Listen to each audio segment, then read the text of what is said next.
নির্বিঘ্নে কোন একটা ফাংশনে আসা, কোন একটা অনুষ্ঠানে আসা, সেটা আসলে তখন হতো না। আমি এখন মুক্ত আকাশে একজন সাধারণ নাগরিকের মতো প্রবেশ করে এখানে এসে দাঁড়াতে পারছি। আমার অন্য কোনো চিন্তা হচ্ছে না মাথায় যে হয়তোবা ছাত্রলীগের সন্ত্রাসীদের একটা হামলা হইতে পারে, সেটাকে আমি কাউন্টার দিব। আমারও প্রস্তুতি থাকা লাগবে। কেউ না বুঝলেও আমরা আপনার প্রয়োজন বুঝি, আর তাই তো অত্যাধুনিক ফিচার সম্বলিত বিভিন্ন সাইজ আর কালারের 250-টিরও বেশি ডিজাইন অপশন নিয়ে ওয়ালটন স্মার্ট ফ্রিজ বোঝে আপনার প্রয়োজন। আমরা তো এটা ছোটবেলায় বেশি আরো এনজয় করতাম। যখন আমরা ছোট ছিলাম, আমরা বড় হয়েছি, তখন এই দিনটাকে ঘিরে বা এই উৎসবটাকে ঘিরে দেখা যেত যে 2-1 দিন আগে থেকে আমরা ঘুড়ি বানানোর একটা বিষয় থাকতো, বিভিন্ন ডিজাইনের, বিভিন্ন শেপের। তখন এরকম রেডিমেড সুতা ছিল না, আমার মনে আছে। আমরা ওই সুতা কিনে ওটাকে মাঞ্জা, হ্যাঁ মাঞ্জা বলে আর কি, মার দিয়ে এবং আরো কিছু কাচের গুঁড়া দিয়ে সেটাকে ভেজানো হতো।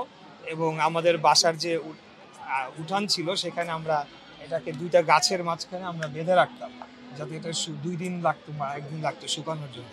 তো এই জিনিসগুলা যখন আপনি ছোট থাকবেন বা আমরা যখন ছোট ছিলাম, তখন এই জিনিসগুলো অনেক বড় একটা বিষয় হয়ে থাকতো। আমরা খুব এক্সাইটেড থাকতাম যে ঠিক আছে, আমাদের এটা ঘুড়িটা আনতে হবে, সুতাগুলা কিনতে হবে। তো ইট ওয়াজ ফান লাইক দ্যাট।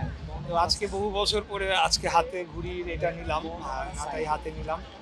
তার থেকে ইম্পর্টেন্ট হচ্ছে যে আজকে এই উৎসবটিকে কেন্দ্র করে যে সংগঠনটি আজকে এই অনুষ্ঠানের আয়োজন করেছে, DUSAR, Dhaka university students association Dhaka. তো তাদের সাথে অবশ্যই আমার একটা যোগসূত্র এইভাবে রয়েছে। আমি ঢাকার সন্তান, এবং যদিও আমি নিজে ঢাকা বিশ্ববিদ্যালয়ে পড়াশোনা করি নাই, আমার ফ্যামিলির 95% ইনক্লুডিং আমার বাবা মা এবং আমার বড় বোন, তারা সবাই ঢাকা ইউনিভার্সিটিতে পড়াশোনা করেছে। তো আমার সবসময় ঢাকা ইউনিভার্সিটিকে আমি নিজের মনে করতাম, ওন করতাম।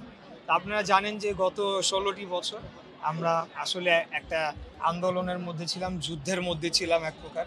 এবং প্রত্যেকটি ক্যাম্পাসে এই ছাত্রলীগ নামধারী সন্ত্রাসীরা, যাদেরকে এখন আপনার নিষিদ্ধ করা হয়েছে, সেই নিষিদ্ধ সংগঠনের সন্ত্রাসীরা, তারা নানাবিধ অপকর্ম করত এবং তারা এক প্রকার ত্রাসের রাজত্ব সৃষ্টি করেছিল।